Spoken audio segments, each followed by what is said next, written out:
Good morning students. आज के इस लेक्चर में हम करेंगे basic structure of C program. बहुत इंपॉर्टेंट लेक्चर है क्योंकि सी की प्रोग्रामिंग को सीखने से पहले उसका बेसिक स्ट्रक्चर सीखना बहुत जरूरी है। किसी भी प्रोग्राम को सीखने के लिए उसका स्ट्रक्चर सीखना बहुत जरूरी होता है। सी प्रोग्राम्स कैसे लिखे जाते हैं वो आज के इस लेक्चर में हम देखेंगे। अगर आप बिगनर्स हैं तो पता होना चाहिए कि बेसिक स्ट्रक्चर क्या रहता है। इस लेक्चर में हम स्ट्रक्चर भी देखेंगे और साथ साथ एक सिंपल प्रोग्राम भी करेंगे ताकि कंसेप्ट बेटर समझ में आए। तो स्टार्ट करते हैं। Welcome to one beat extra computer classes. Basic structure of C program. तो there are 5 part oblique sections in basic structure. C program के अंदर सेक्शंस होते हैं, पार्ट्स होते हैं, जिनमें से कुछ पार्ट्स तो कंपलसरी होते हैं और कुछ optional. Let's see these parts. First part is documentation part, next is link section और preprocessor directive part, next is global declaration part, next is main function and next is function declaration part. अब देखते हैं ये parts होते क्या है। First is documentation part. It use as a comment. इसको हम कमेंट सेक्शन भी कहते हैं, इसको एज ए कमेंट हम यूज करते हैं। ये पार्ट बिल्कुल ऑप्शनल होता है, इसको हम अपने प्रोग्राम में यूज कर भी सकते हैं और नहीं भी, but it is preferable to use this. ये प्रेफरेबल है कि इसे यूज करना चाहिए फॉर इफेक्टिव प्रोग्रामिंग, अगर हमने इफेक्टिव प्रोग्रामिंग करनी है। ठीक है, तो इसमें हम कमेंट्स देते हैं। कंपाइलर इसे एग्जीक्यूट नहीं करता, कंपाइलर इसे इग्नोर करता है। तो ये स्टेटमेंट्स डॉक्यूमेंट पार्ट्स के अंदर जो स्टेटमेंट लिखी जाती है वो एग्जीक्यूट नहीं होती। तो कमेंट हम दो तरीकों से दे सकते हैं, सिंगल लाइन कमेंट और मल्टी लाइन कमेंट। अगर हमने सिंगल लाइन कमेंट देने हैं तो हम इस तरीके से देंगे, और अगर हमें मल्टी लाइन कमेंट देने हैं तो हम ये लगाएंगे फॉरवर्ड स्लैश देन स्टार, और फिर यहाँ पे मल्टी लाइन कमेंट्स दे देंगे एंड देन इसको इस तरीके से क्लोज करेंगे। ठीक है, तो ये जो सेक्शन रहता है this is only for understanding of the user for future use, ताकि फ्यूचर में कोई भी इस डॉक्यूमेंटेशन सेक्शन को देखकर समझ जाए कि इस प्रोग्राम का पर्पस क्या है। इस सेक्शन में हम रखते क्या है, इस सेक्शन में हम ऑथर, ये जो प्रोग्राम है इसकी डेट और टाइम, इसका पर्पज, ये सब हम जो है इस सेक्शन के अंदर डालते हैं। और सिंगल लाइन कमेंट, इसमें हम ये बता सकते हैं कि प्रोग्राम जैसे किस लिए है, जैसे like this is program for addition of 2 number. ठीक है, तो अगर एक लाइन का कमेंट है तो हम ऐसे देते हैं, और मल्टी लाइन कमेंट को इस तरीके से देते हैं। और इस सेक्शन में हम जनरली मेंशन करते हैं कि इस प्रोग्राम का पर्पस क्या है, इसका ऑथर क्या है, इस प्रोग्राम की जो डेट है वो टाइम किस टाइम पे ये डेवलप हुआ है और किस लोकेशन पे ये डेवलप हुआ है। तो ये सब चीजें हम जो है इस सेक्शन में मेंशन करते हैं। Next section is link section और preprocessor directive part oblique section. तो इसके अंदर हम क्या लिखते हैं, इसमें 2 पार्ट्स रहते हैं। First part is link part. तो इस पार्ट के अंदर हम जो है लिंक करते हैं किसको, ये जो पार्ट रहता है ये क्या कहता है कि हमारे सी के अंदर लाइब्रेरीज होती हैं। ठीक है, लाइब्रेरीज होती हैं। इन लाइब्रेरीज के अंदर प्री डिफाइंड फंक्शंस होते हैं, इनबिल्ट फंक्शंस होते हैं। अब इन फंक्शन को ऑलरेडी डिफाइन किया हुआ होता है, इनको हम अपने प्रोग्राम में सिर्फ यूज करते हैं। ये इनबिल्ट होते हैं, इनको पहले से डिफाइन किया हुआ होता है। हम इनको अपने प्रोग्राम के अंदर सिर्फ यूज करते हैं, कॉल करते हैं। तो जो भी फंक्शन हमने अपने प्रोग्राम के अंदर यूज करना है उससे पहले उसकी हेडर फाइल हमें अपने प्रोग्राम के अंदर इंक्लूड करनी पड़ती है। ठीक है, और ये होती हैं लाइब्रेरीज के अंदर।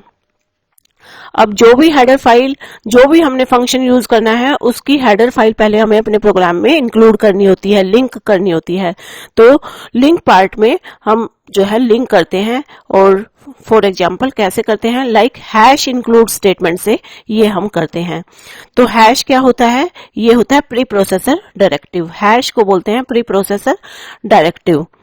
ठीक है, और जो भी हमें प्री डिफाइंड फंक्शन चाहिए उससे पहले उसकी हेडर फाइल हमें इंक्लूड करनी पड़ती है। जैसे फॉर एग्जांपल stdio.h हमने इंक्लूड की है, तो इसका मतलब है standard input output header file. और इस हेडर फाइल के अंदर इनपुट फंक्शंस होते हैं, आउटपुट फंक्शंस होते हैं, प्री डिफाइंड फंक्शंस। तो जैसे ही हमने ये हेडर फाइल इंक्लूड की तो इससे कंसर्न ये इनपुट फंक्शन और आउटपुट फंक्शंस को अब हम अपने प्रोग्राम के अंदर यूज कर सकते हैं। ठीक है, तो अगर हमने for example mathematical functions use करने हैं तो उसके लिए हम maths.h की हेडर फाइल लेंगे। तो जैसे हमें फंक्शंस, प्री डिफाइंड फंक्शन अपने प्रोग्राम में हमें जैसे भी चाहिए वैसे ही हेडर फाइल, उसकी वैसी हेडर फाइल हमें पहले इंक्लूड करनी होती है। तो ये होता है लिंक सेक्शन में।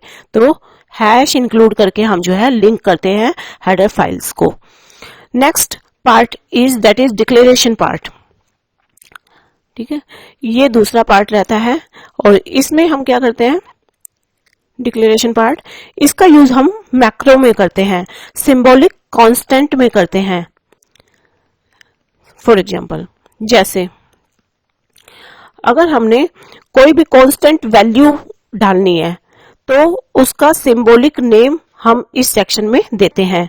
और कैसे देंगे, लाइक हैश डिफाइन कीवर्ड से देते हैं, जैसे हैश डिफाइन, और यहां हमने एक सिंबॉलिक नेम दिया पी और ये नेम कुछ भी हो सकता है। और जैसे हमने 3.14 ये वैल्यू को एक सिंबॉलिक नेम दे दिया दैट इज पी और ये पी हमने अपना नेम दिया, ये कुछ भी हो सकता है। अब जहां भी हम पी यूज करेंगे 3.14 वैल्यू से वो ऑटोमेटिक रिप्लेस हो जाएगा। यानी पी अब जो ये 3.14 वैल्यू है इसको एक सिंबॉलिक नेम दे दिया है पी। अब हम अपने पूरे प्रोग्राम के अंदर पी यूज करेंगे और जहां भी पी यूज करेंगे तो उसकी ऑटोमेटिकली वैल्यू हो जाएगी 3.14। अब हमने कभी भी इस वैल्यू में चेंज करना है तो ये वैल्यू यहाँ, ये चेंजेस जो है हम सिर्फ इस स्टेटमेंट में करेंगे और हर जगह पाई जहां भी लिखा होगा वहां पे ये वैल्यू ऑटोमेटिकली चेंज हो जाएगी। ठीक है, तो इस तरीके से हम डिक्लेरेशन पार्ट में हैश डिफाइन कीवर्ड को यूज करते हैं सिंबॉलिक नेम देने के लिए। ठीक है, for example hash define max, इसको हम कैपिटल लेटर में भी दे सकते हैं, और 50। तो अगर हमने ऐसे किया तो हमने 50 जो एक वैल्यू है इसको एक नेम दे दिया मैक्स। अब हम प्रोग्राम के अंदर मैक्स कीवर्ड यूज करेंगे और जहां भी मैक्स यूज करेंगे वहां पे ऑटोमेटिकली वैल्यू से रिप्लेस हो जाएगा दैट इज 50 वैल्यू से ये रिप्लेस हो जाएगा। ठीक है, तो ये दोनों सेक्शन हम लिंक सेक्शन के अंदर यूज करते हैं और ये जो सेक्शन होता है ये कंपल्सरी सेक्शन होता है। इससे पहले का जो सेक्शन था वो ऑप्शनल था, डॉक्यूमेंटेशन सेक्शन। ठीक है, ये ऑप्शनल सेक्शन था। फिर लिंक सेक्शन कंपल्सरी सेक्शन है। Next is global declaration part. इस पार्ट के अंदर हम जो भी डिक्लेयर करते हैं, लाइक वेरिएबल डिक्लेयर करते हैं या फिर फंक्शन डिक्लेयर करते हैं, वो ग्लोबल हो जाते हैं।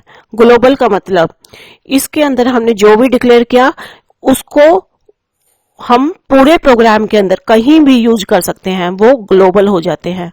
मतलब उसको हम पूरे प्रोग्राम के अंदर कहीं भी यूज कर सकते हैं, कहीं भी पूरे प्रोग्राम के अंदर। ठीक है, जो भी हमने वेरिएबल फंक्शन यहाँ इस सेक्शन में डिक्लेयर किए उसको हम कहीं भी यूज कर सकते हैं। और ये लिंक और मेन सेक्शन के बीच होता है, ये वाला सेक्शन इसके बीच में होता है ये सेक्शन। ठीक है, और बस यही है कि डिक्लेरेशन पार्ट, ये वाला जो पार्ट है ये भी ऑप्शनल होता है। According to requirement of program हम इसको यूज कर भी सकते हैं और नहीं भी। Now see next section that is main function.